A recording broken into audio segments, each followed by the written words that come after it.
is an expectation we only have of artists.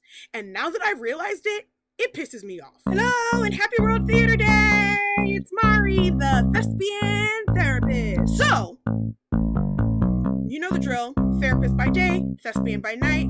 Let's get to it. We all know the saying, do what you love and you never work a day in your life. I think this has been a popular phrase or even affirmation for several generations. And I don't think that there's anything even inherently wrong with this idea or concept. We've all seen the evidence of how when people do things that they are passionate about, everybody benefits. I'm passionate and inspired to share what I have learned by being both a thespian and a therapist. And so despite my full day, here I am on Google Docs writing this podcast that nobody asked for. And I think that is the point of that saying, you'll never work. It's not that the expectation is to never engage in labor or hard tasks, but it is the idea that if you love what you're doing, it makes the labor more tolerable or even enjoyable. And as a therapist, I can go on and on and on and on about the importance of prioritizing things you enjoy in your life. However, this idea of always enjoying your work, coupled with the long-held belief that if you love theater, you won't enjoy anything else, has created a population of creatives that are never satisfied. And yes, that is a Hamilton reference. I've been engaging with both theater and therapist work for about 3 years now, and I'm surprised at how much I learned. At one point, I was in final callbacks for a show that, if I booked it, would actually cover all my expenses without needing to be a therapist. And I initially had pursued grad school as an option because I wanted more control over my schedule and income so that I could be available for auditions and rehearsals if need be. And then I heard my therapist say she only worked 3 days a week and set her own schedule, combined with my $180 I was paying her for 45-minute sessions, seemed like a viable option as a survival job. And then my best friend Olivia Harris, yes, that one from The Voice, frequently told me that I was the best free therapist ever. So I was going to take a second, learn a thing, and then be back in the grind, but with less desperation about things like, I don't know, rent and health insurance. There are absolutely flaws in my plan, and to my surprise, I actually really enjoyed being back in school. I started getting really excited about the idea of being a therapist that really got it. That same therapist I mentioned earlier had told me one time that the perfect role for me exists in the body that I have. And I just remember just feeling frustrated that she didn't get it. Like, can you tell the producers that?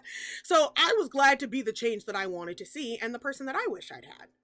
The biggest flaw in my plan, though, is that being a therapist requires a certain amount of attachment to and responsibility for the people who share their lives with you. My plan had been to get to a place where I had a theater-friendly schedule, but here was this opportunity and this callback before I had actually gotten to that specific schedule.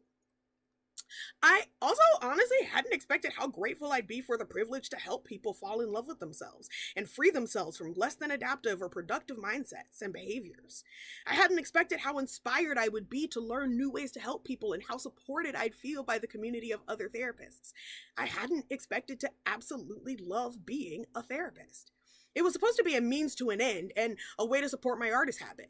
And so now here I was looking at the opportunity to support myself without needing to be a therapist to do what I love every day.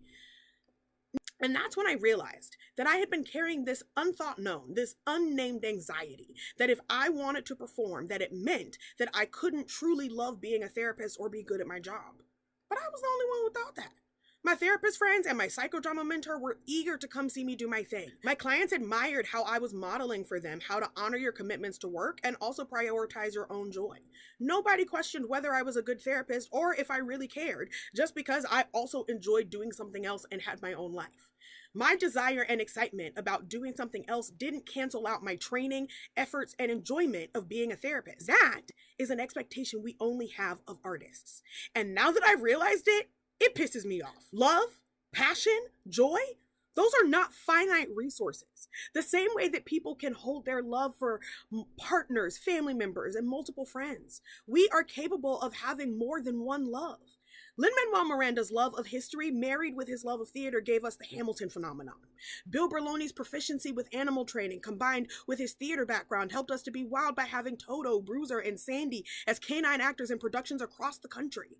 Broadway itself exists as a conglomeration of people who wanted to sing and act and dance. The limit does not exist of things we can love. So everything between finding a new hobby to starting a new career and everything in between are all valid ways to be an artist.